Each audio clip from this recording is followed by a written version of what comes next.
y en parte de los obispos en sus iglesias particulares. Ciertamente el aporte de la Iglesia en la construcción de una cultura cristiana católica ha sido determinante y permanece por siglos, sea en Europa, sea en los contenidos y en la implementación de grandes proyectos misioneros de evangelización de los siglos XV, XVI y siguientes. Sí, fueron programados ya desde la Edad Media, prácticamente la expansión universal de la Iglesia en aquel tiempo. En el campo teológico,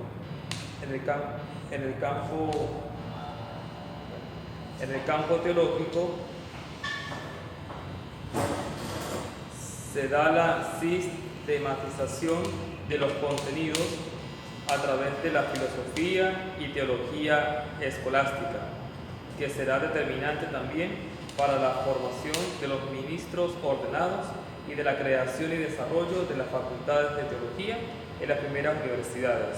Ok.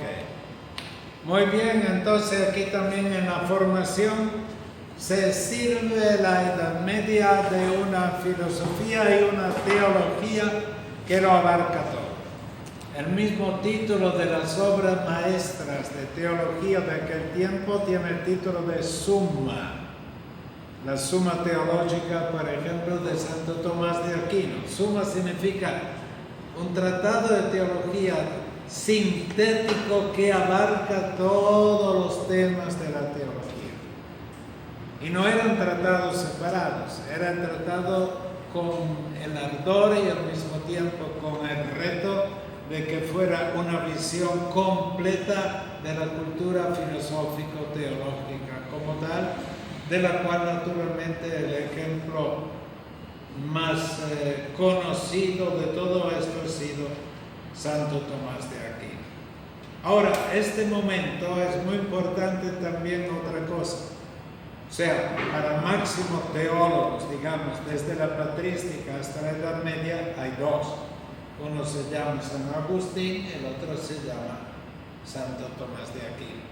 San Agustín va más por la línea, digamos, cercana al platonismo, y Santo Tomás de Aquino, en cambio, por la línea de Aristóteles. O sea, la tendencia idealista o personalista de San Agustín, pero siempre dentro del marco de la ortodoxia, y luego el realismo aristotélico de Santo Tomás de Aquino. Aquí se dice una cosa importante, que todo esto derivaba luego en la formación teológica en los seminarios que en aquel tiempo casi no existían. La formación del clero, del obispo, etcétera, era más particular, no en forma muy sistemática. Lo de los seminarios era una creación del Concilio de Trento 5 siglos más adelante, ¿ok? Con el Concilio de Trento. Pero aquí la formación teológica y filosófica era única y se llamaba prácticamente la teología escolástica y la filosofía escolástica. Esto le daba un sentido de unión a toda la cultura de la Edad Media. Y no había, por ejemplo, fenómenos como los habrá luego desde el racionalismo en adelante. Por ejemplo, el ateísmo como tal. El ateísmo formalizado en forma de teologías, de filosofía sistemática, etc. Eso comenzará con el cambio de la investigación, que la razón va a tener los mismos derechos que la teología como tal. Pero en la Edad Media había una unión eclesial, doctrinal y formativa de todo esto. La teología escolástica. Y luego otro hecho muy importante. Las primeras universidades fueron la de Padua, en el norte de Italia, la de Bolonia cerca, la de París y otras, Salamanca más tarde, etc. Y para ser una universidad se tenía que tener la facultad primero que todo de filosofía y de teología. Y luego en estas universidades había también la Facultad de Derecho, por ejemplo, la de Padua. Y luego también comenzaron con la Facultad de Medicina. Pero las primeras facultades como tal, etcétera, eran las típicas universidades y facultades de la Iglesia. Hoy en día se tiende todo al revés. El otro día leía una entrevista de un padre jesuita que después de muchos años siendo profesor, no sé si de Cristología o Eclesiología en la Universidad Gregoriana de Roma, y al llegar el tiempo en que normalmente las universidades declaran que un profesor es emérito, y le dicen, bueno, su tiempo de profesor terminó. Y volvió a Alemania, y volvió con cierto miedo, que era célebre esa persona. Porque le habían dicho que en Alemania ya ser profesor de teología en universidades, etcétera, no contaba. No tenía la importancia que tenía años y años anteriores. Y que todo iba más bien en la línea de la sociología. O sea, ni siquiera la filosofía tenía mucho vigor como tal. O sea, el cambio radical en este sentido, pues, que a un cierto punto en una universidad puede haber tantas facultades y no hay, por ejemplo, facultad de filosofía o facultad de teología, menos todavía. Esto no era el caso de la Edad Media. De aquí que hubiese una unidad también cultural y formativa. Estos son los aspectos, digamos, positivos de la Edad Media. Y decir, como varios dicen, oh, la Edad Media, tú parece que estás todavía en la Edad Media, son todas expresiones despectivas y que no corresponden a una visión objetiva de lo que sucedió. Luego, aspectos limitantes. Aspectos limitantes, se nota la pérdida parcial de lo místico, de lo martirial, de lo evangélico. Los grandes místicos pertenecen a la Edad Media y a la patrística. Luego el martirio como tal pertenecía a la antigua iglesia, pero durante la patrística y luego la Edad Media como tal el martirio no existe. Martirio de tipo político. Evangélico. ¿Y por qué surgieron los franciscanos? ¿Por qué surgieron el orden de los predicadores? ¿Por qué hubo tantos otros intentos de espiritualizar más a la iglesia? ¿Por qué no había ya una pureza evangélica evidente? Entonces estos cambios son limitantes. La iglesia no es sino un pequeño rebaño grey.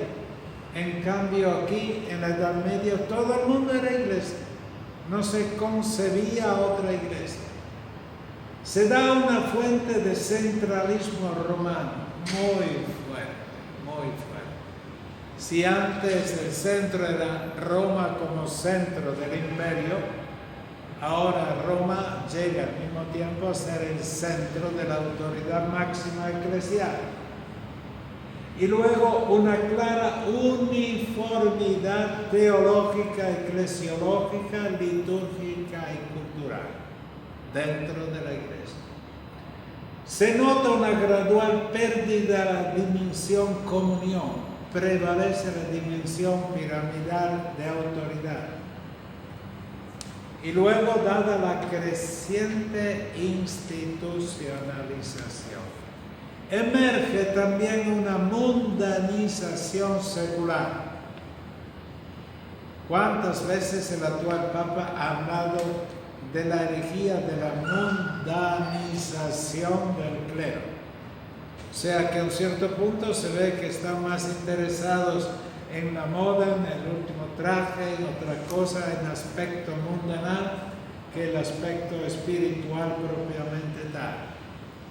Con la consecuente oposición y novedad de nuevos órdenes religiosos. El Espíritu Santo guía a la iglesia en la historia Y el Espíritu Santo, cuando ve que flaquece la iglesia en un aspecto, suscita otros opositores, entre comillas, pero que son signos de que algo tiene que cambiar positivamente. Y las órdenes religiosas casi siempre han sido quienes inspiraron cambios en la iglesia, pero cambios de tipo también estructural, marcados por el ideal de la simplicidad evangélica. Aquí en Sarria, durante la epidemia, comienzo el primer mes, no sabíamos qué hacer de noche, no teníamos programa, la iglesia cerrada, todo, etc.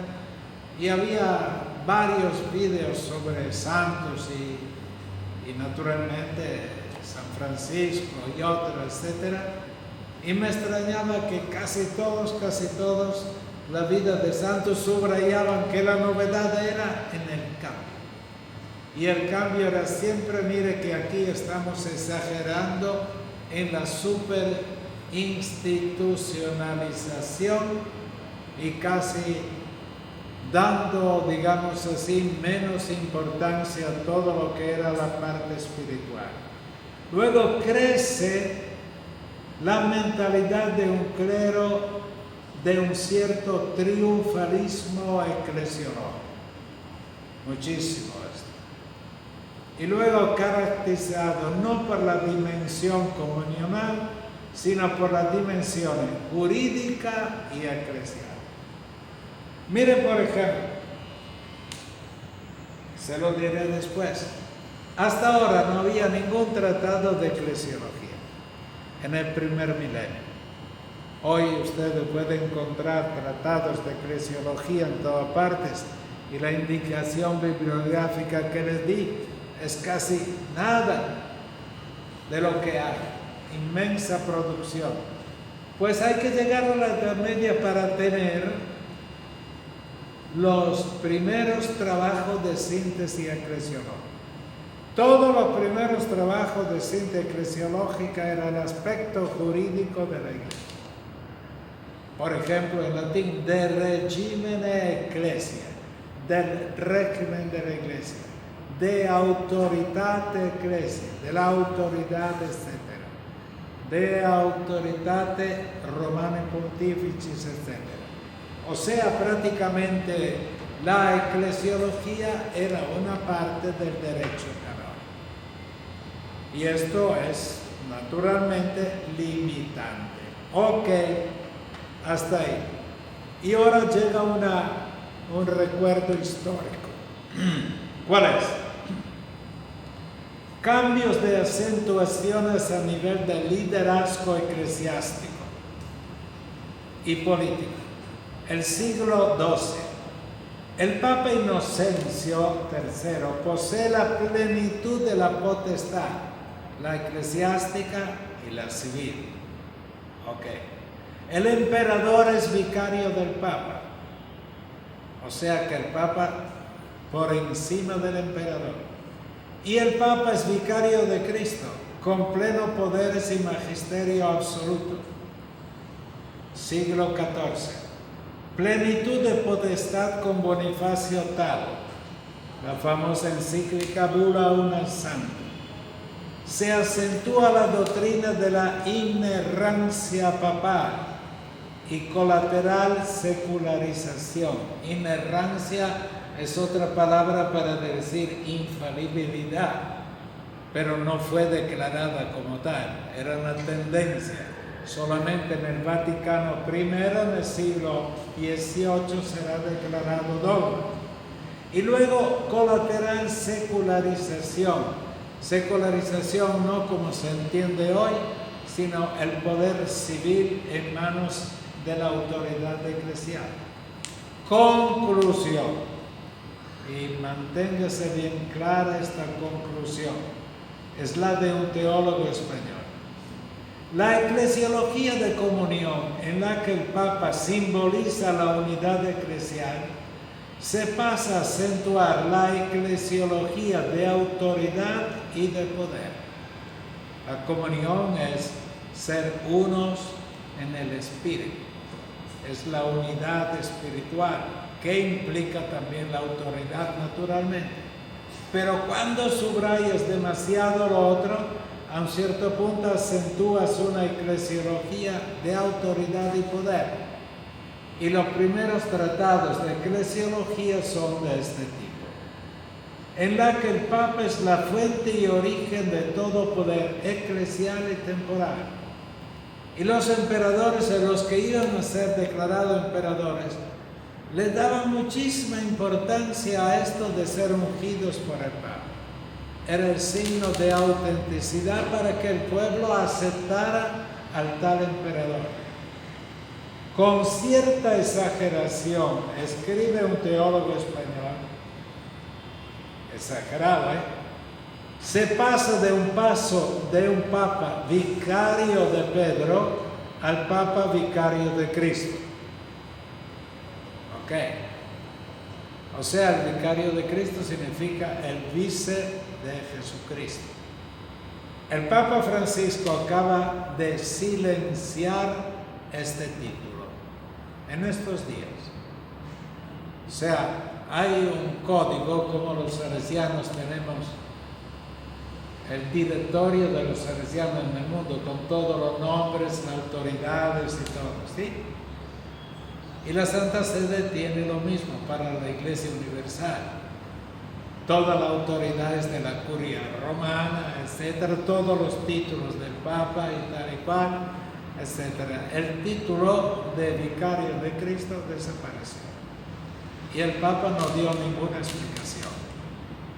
A mí siempre me pareció exagerado ese título y me alegro que lo hayan quitado.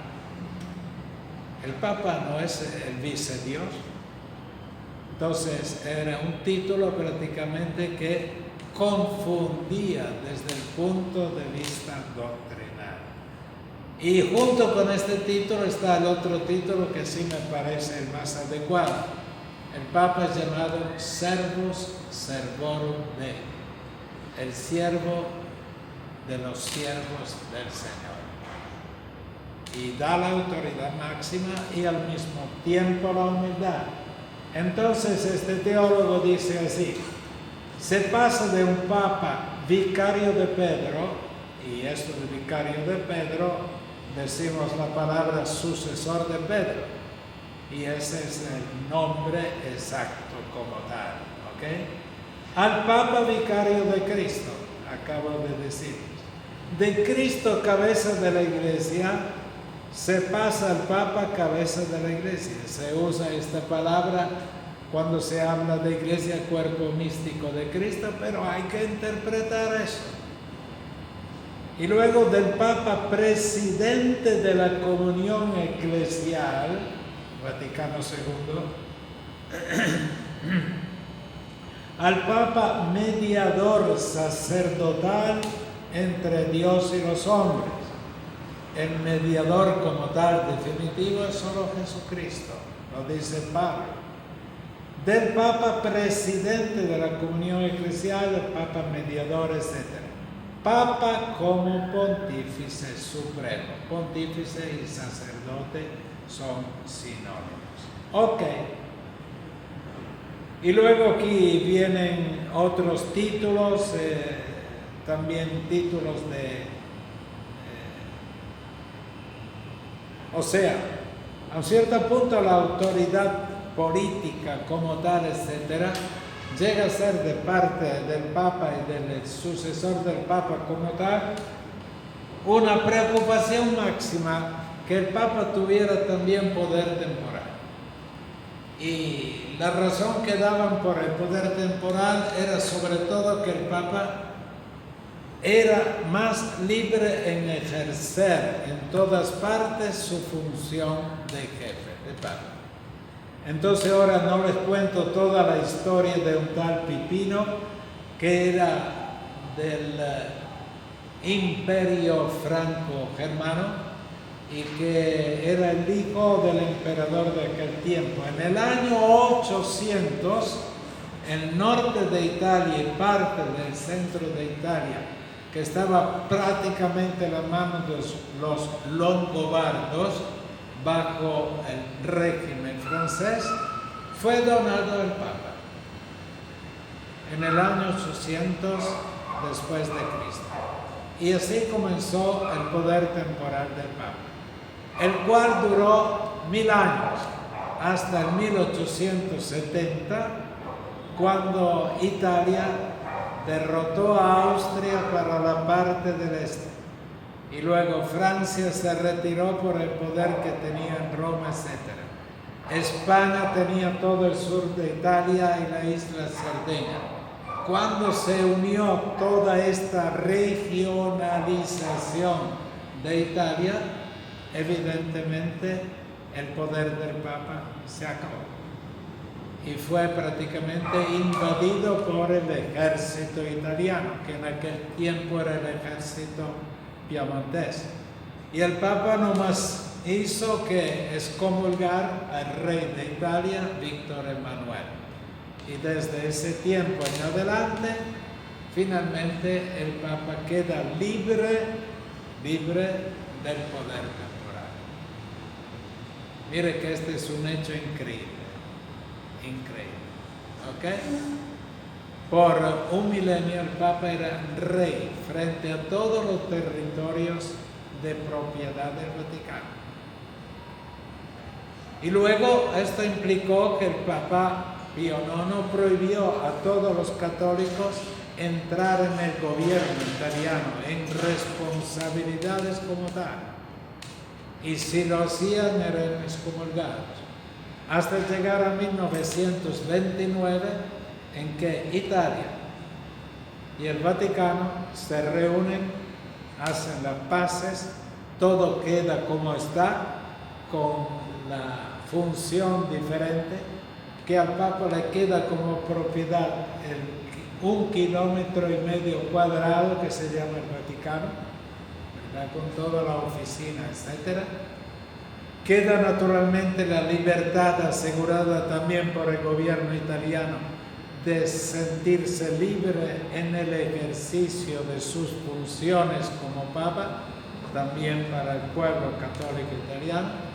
Y luego el Estado italiano pagó una millonada, no mucho, pero pagó como recompensa por el robo de todo el territorio que se realizó en 1861.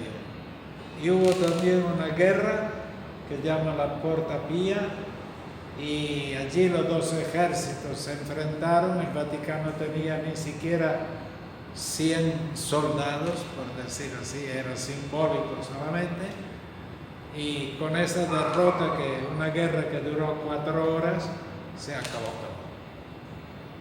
A mí me impresionó enormemente una frase de un papa reciente que acaban de canonizar, Pablo VI. Fue el que guió todo el Concilio Ecuménico Vaticano II, después de haber sido introducida por Juan XXIII. Y él dijo: demos gracias a Dios porque el Papa no tiene ya poder temporal. Esa frase significa: oiga, aquí hubo un concilio ecuménico. El concilio ecuménico, en el documento Lumen Gentium, los primeros numerales describen la iglesia como misterio, o sea, como carisma, la iglesia libre, etc. Estamos volviendo a eso. Y naturalmente, libre del poder temporal, la iglesia se siente más, y esto sí también los enemigos de la iglesia hoy lo reconocen. Hoy como hoy no hay un poder moral en el mundo más atendido o escuchado, o para bien o para mal, quiero decir, o en términos de comunión o en términos de luchar en contra, que el Papa y la Santa Sede. Es como un poder moral, y este poder moral se debe sobre todo a todo esto. Ok, supongo que han entendido algo. ¿Ustedes estudiaron ya esta cosa o me han dicho que la última parte de la historia de la iglesia todavía no la vieron? Medieval. Vimos medieval. Historia medieval. Vimos historia medieval. La medieval. De esta manera no vieron la moderna y no vieron la contemporánea. Entonces lo que acabo de decir ustedes no lo han vivido, ¿ok?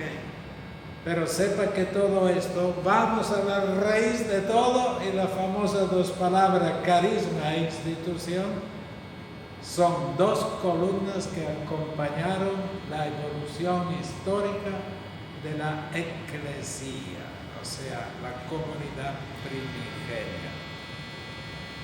Ok, entonces de esta tesis, que se llama 3 o tesis 4 de la Edad Media, lo que les dije es lo esencial. Hay muchísimas otras cosas, pero yo me baso en las columnas de la eclesiología y lo que es esencial. Ustedes pueden decir al máximo que se haya llegado de iglesia institucional ha sido la Edad Media. Sí, es cierto. Y luego deben decir también, ¿y qué pasó después? Después pasó que un Lutero subrayó unilateralmente la iglesia del carisma, y que Roma, lamentablemente, con muchos ejemplos, subrayó también exageradamente la iglesia institución. Se produjo un silencio recíproco de 4 siglos. Todos los escritos de eclesiología protestantes en contra de la Iglesia Católica y todas las eclesiologías de la teología católica en contra de los protestantes, solo en parte de la Iglesia Ortodoxa, porque el problema no es doctrinal con la Iglesia Ortodoxa. Y finalmente se llega al Concilio Vaticano I.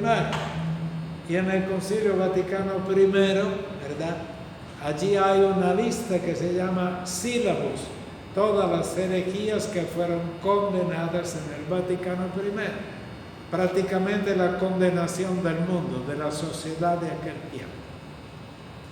Y de parte de la Iglesia Católica, en cambio, se está perdiendo y se perdió todos los poderes temporales de 1000 años. Y al mismo tiempo la Iglesia Católica da la definición del primado del pontífice y luego de la definición de infalibilidad. De ahí en adelante, lo veremos hasta el Vaticano II, se busca un equilibrio nuevo entre carisma e institución, que desemboca en el Vaticano II. Y en el Vaticano II, mi opinión es que este equilibrio se logró. ¿Ok? También hoy hay excesos de un lado y de otro, pero sustancialmente se logró esta comunión, y ahora la iglesia es llamada sobre todo comunión, y no es llamada sociedad perfecta, y no es llamada cristiandad. Le digo lo que ya hemos de alguna manera vivido. ¿Alguna pregunta? ¿Alguna objeción? ¿Cómo está la grabación? ¿Puedes parar ahí y que oiga 2 o 3 minutos?